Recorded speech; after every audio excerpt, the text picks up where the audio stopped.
They called him a nerd at the gym, not behind his back, not quietly. They said it out loud, laughing, pointing, making sure he heard every word. And for weeks, he said nothing. The gym was one of those high-end places where people didn't just work out, they performed. Cameras everywhere, designer outfits, loud conversations about protein brands and personal records no one asked about. That's where I first noticed him. He always arrived alone, early evenings, same routine, same corner near the dumbbells, skinny-looking frame hidden under an oversized hoodie, thick glasses, a small notebook where he carefully logged every set and rep. No headphones, no phone scrolling, just focus. Most people ignored him. Karen didn't. Karen acted like the gym belonged to her. She knew the trainers by name, corrected strangers on form, and loved reminding people about gym rules. She laughed loud, complained louder, and always made sure she had an audience. One afternoon, I heard her whisper, not quietly enough. "Why is that guy even here?" she said, nodding toward him. "He's weird. He just stands there writing stuff. It's creepy." A few people laughed. The guy didn't react. He didn't look up.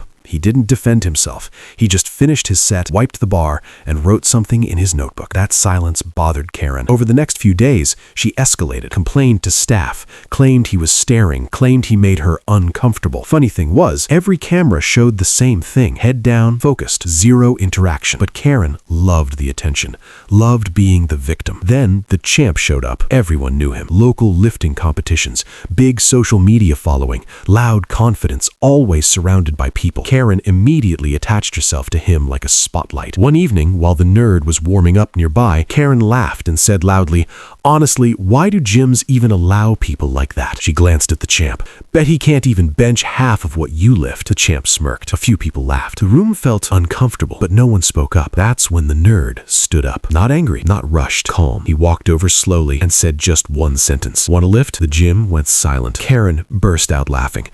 "Oh my God, no, please don't embarrass yourself," she said. "Sit down before you hurt yourself." The champ shrugged. "Sure, could be fun." Before we continue, quick pause. Drop a comment telling me where you're watching from and what time it is right now. All right, back to it. They loaded the bar. Heavyweight, the kind people record for social media. Karen pulled out her phone, already smiling, ready to capture a failure. The champ lifted first. Strong, clean. Applause broke out. Then it was the nerd's turn. He calmly removed his hoodie, and that's when everything changed. What looked skinny wasn't weak. It was compact. Dense, years of discipline hiding under loose fabric. The gym went quiet. He stepped to the bar, adjusted his grip, took a breath, lifted, smooth, controlled. No shaking, no struggle. Some eyebrows went up. More weight was added. Lifted again. Karen's smile started to fade. By the third set, the champ's face tightened. Sweat rolled down his temples. The nerd, still calm, still breathing evenly. He lifted the weight, re-racked the bar gently, and stepped back. No celebration, no flexing, no speech, just respect. The champ nodded and said quietly, "Didn't expect that. Solid lift." Karen slowly lowered her phone. No jokes, no comments, no laughter. Just an awkward silence she couldn't control anymore. She turned and walked away. The nerd picked up his notebook, wrote one final line, pulled his hoodie back on, and returned to his corner like nothing happened. But everything had changed. Because sometimes the strongest people don't announce themselves. They don't argue. They don't explain. They just wait for the right moment. And when it comes, they let actions do the talking. Hit like and subscribe for more real karma stories. And tell me, have you ever seen someone underestimated like this?